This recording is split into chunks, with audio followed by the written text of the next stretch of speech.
আজকের সেশনে আমরা সব 1 স্কোয়ার এই প্রবলেমে আমাদেরকে স্কোয়ার ম্যাট্রিক্স বের করতে হবে এবং এরকম একটা সিকোয়েন্স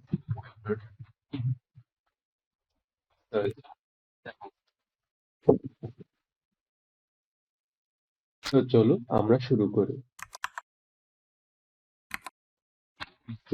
আমাদের যে ডায়াগোনাল আছে সেই ডায়াগোনাল বরাবর আমাদেরকে 2 প্রিন্ট করতে হবে এবং যে রিভার্স ডায়াগোনাল আছে সেই বরাবর আমাদেরকে 3 প্রিন্ট করতে হবে।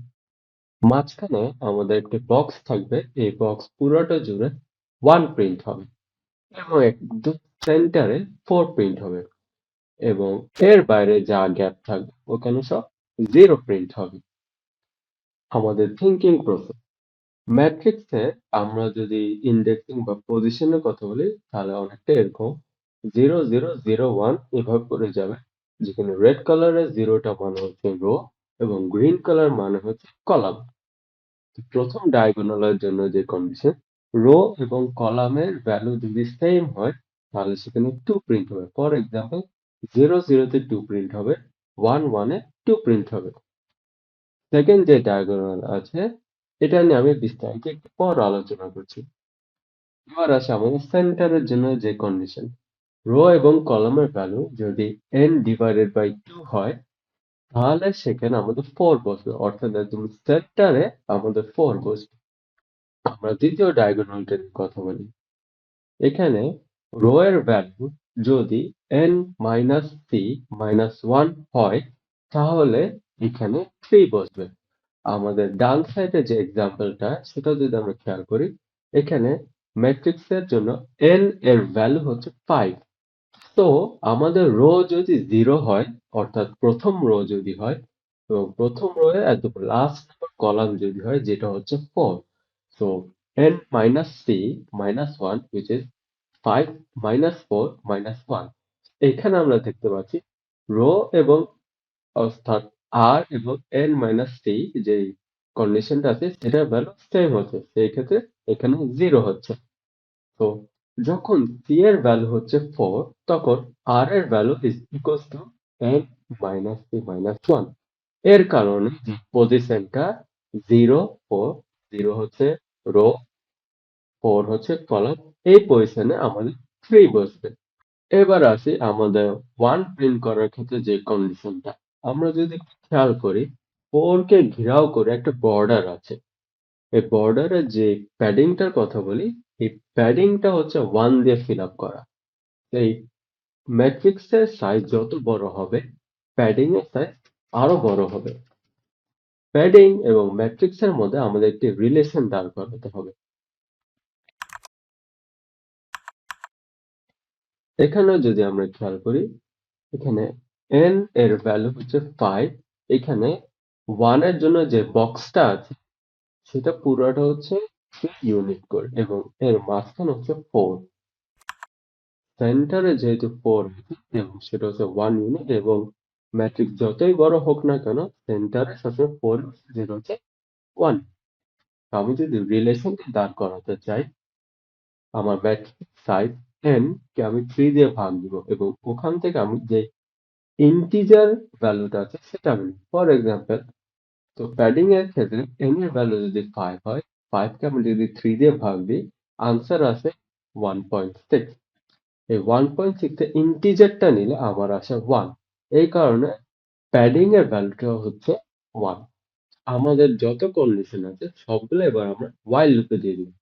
এখানে আরেকটা টুইস্ট আছে, এখানে আমাদের ট্রাই এবং এক্সেপ্ট ব্লক ইউজ করতে হবে কারণ আমাদের EOF এররটি ক্যাচ করতে হবে, এন্ড অফ ফাইল এরর। তো আমরা যদি আমাদের কন্ডিশন গুলো একটু দেখি, প্রথমে আমরা ইনপুট নিব, এরপর আমরা চেক করব যে ইনপুটটা রেঞ্জের মধ্যে আছে কিনা এবং ইনপুটটা অড কিনা।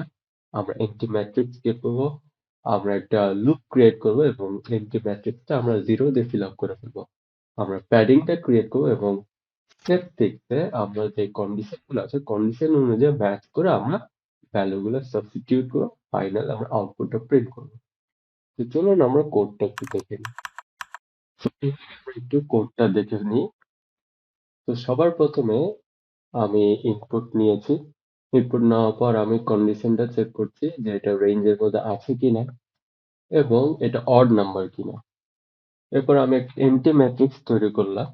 এরপর আমি একটা নেস্টেড ফর লুপ তৈরি করি। নেস্টেড ফর লুপে আমি একটা এম্পটি রো তৈরি করি। তো এম্পটি রো এর ভিতর আমি নাম্বার অফ কলামের জন্য এটা ইটারেট করব এবং এখানে 0 দিয়ে আমি এটাকে ফিল আপ করে ফেলবো। তো এরপরের লাইনে যে রোটা আমি তৈরি করবো ওইটা আমি ম্যাট্রিক্সে অ্যাপেন্ড করে দিব, অর্থাৎ স্টোর করে দিব। এরপর আমি প্যাডিংটা ক্যালকুলেট করব। প্যাডিংটা ক্যালকুলেট করব আমি যে ম্যাট্রিক্সটা তৈরি করেছি ওইটাতে আমি আবার আরেকটা নেস্টেড ফর লুপ তৈরি করেছি যেখানে আমি কন্ডিশন গুলোর জন্য ইটারেট করব। তো কন্ডিশন গুলোর জন্য প্রথম যে ডায়াগোনালটা ছিল ডায়াগোনালের জন্য রো এবং কলাম সেম পাথ, তো সেখানে প্রিন্ট। এরপরে দ্বিতীয় যে ডায়াগোনাল ছিল যেখানে কন্ডিশন হচ্ছে row is equal to n minus c minus 1, এটা যদি ফুলফিল হয় তাহলে সেখানে 3 প্রিন্ট হবে। এবার আসি আমাদের যে বক্সটা প্রিন্ট করতে হবে 1 এর জন্য যে বক্সটা। প্রথমে আমি চেক করব বক্সের রেঞ্জে রো এর ভ্যালুটা আছে কিনা। আমাদের যে 1 এর জন্য যে বক্সটা প্রিন্ট করতে হবে তো সেটা এখানে আমরা চেক করব। ফার্স্ট আমরা চেক করছি প্যাডিং এ যে বাউন্ডারিটা আছে ওই বাউন্ডারিতে রো এর ভ্যালুটা শুরু হচ্ছে কিনা। তার সাথে আমি চেক করবো রো এর ভ্যালুটা শেষের দিকে আছে কিনা। রো এর জন্য ঠিক একইভাবে আমি কলামের জন্য চেক করছি যে প্যাডিং এর বাউন্ডারিতে কলামের ভ্যালুটা পড়েছে কিনা এবং প্যাডিং এর বাউন্ডারির শেষের দিকে কলামের ভ্যালুটা পড়েছে কিনা। যদি কন্ডিশন ফুলফিল তাহলে সেখানে 1 প্রিন্ট হবে। এরপর আমি চেক করছি যে আমরা সেন্টারে আছে কিনা। যদি সেন্টারে থাকে তাহলে সেখানে 4 প্রিন্ট হবে। তো কন্ডিশন গুলো ফুলফিল হয়ে যাবে এবং ওই অনুযায়ী ভ্যালু গুলো সাবস্টিটিউট হয়ে যাওয়ার পর আমাকে লাইন গুলো প্রিন্ট করতে হবে। এখানে আমি আরেকটা ফর লুপ তৈরি করেছি। তো আমাদের ভ্যালু গুলো সাবস্টিটিউট হয়ে যাওয়ার পর আমাদের প্রিন্ট করতে হবে। তো প্রিন্টিং এর জন্য আমি যে ফর লুপটা তৈরি করেছি সেটা ডট জয়েন ম্যাট্রিক্স লাইনে ওই রোতে যতগুলা আইটেমস আছে সবাই একসাথে জয়েন করে প্রিন্ট করে দিই এবং প্রত্যেকটা রো প্রিন্ট হওয়ার পর সে একটি নিউ লাইন প্রিন্ট করে এবং লুপটা আবার প্রথম থেকে শুরু হবে। তো চলুন আমরা এটা একটু দেখে নিই। প্রথমে আমাদের এমটি ম্যাট্রিক্স তৈরি হয়েছে। এরপর হচ্ছে আমরা ফর লুপে গেলাম। ফর লুপে নতুন একটি রো প্রিন্ট হইলো, সরি ক্রিয়েট হলো। এবার হচ্ছে কলামের জন্য নাম্বার অফ জিরোস প্রিন্ট হবে। তো একটা জিরো, দুইটা জিরো, তিনটা জিরো, চারটা জিরো আর একটা হবে পাঁচটা জিরো টোটাল। ঠিক একইভাবে এটা আরো 5 বার হবে।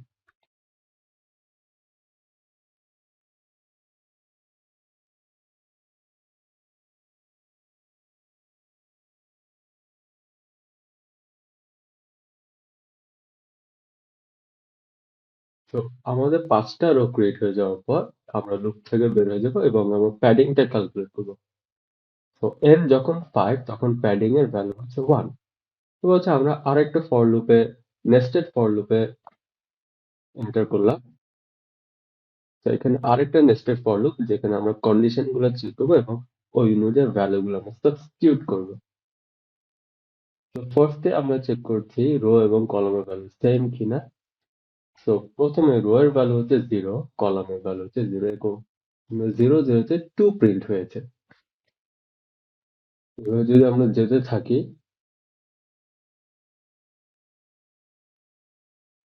আমাদের রো এবং n মাইনাস c মাইনাস 1 যে কন্ডিশন আছে সেটাও ফিল আপ হয়েছে। এর কারণে আমরা লাস্টে দেখতে পাচ্ছি প্রিন্ট হয়েছে।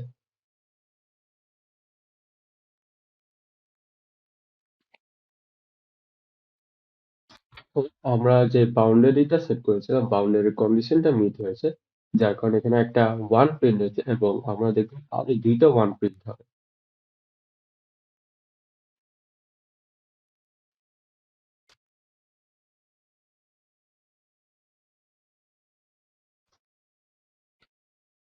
আমাদের সেন্টারের ভ্যালুটা সেন্টারের কন্ডিশনটা ফুলফিল হয়েছে এবং আমরা দেখতে পাচ্ছি সেন্টারে 4 চলে এসেছে।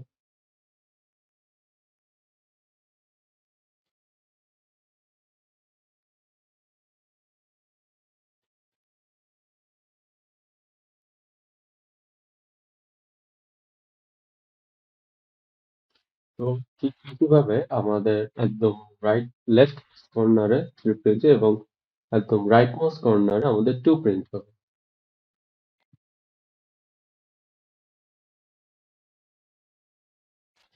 আমাদের সব কন্ডিশন ফুলফিল করা শেষ, আমাদের ইটারেশন শেষ, এবার আমরা লুপ থেকে বের হয়ে যাব। তো এবার আমাদের পালা হচ্ছে প্রিন্ট করা। তো যে ইন্ডিভিজুয়াল এলিমেন্ট গুলো ছিল ওগুলো সব জয়েন হয়ে প্রিন্ট হয়ে গিয়েছে। ওকে, তো আমাদের কোড মোটামুটি ঠিক মতো কাজ করছে। তো এবার আমরা এটা সাবমিট করে দেখি। ওকে করলাম।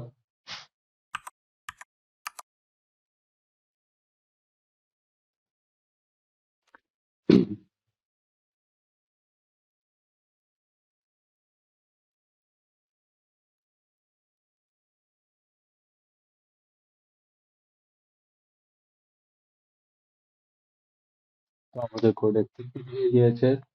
আশা করি আপনারা বুঝতে পেরেছেন। কোডগুলো আমার GitHub রিপোজিটরিতে আপলোড করা আছে। GitHub রিপোজিটরি ডেসক্রিপশন বক্সে দেওয়া আছে। আপনার টাইম চেক করে দেবেন। সবাই ভালো থাকবেন, সুস্থ থাকবেন। আল্লাহ হাফেজ।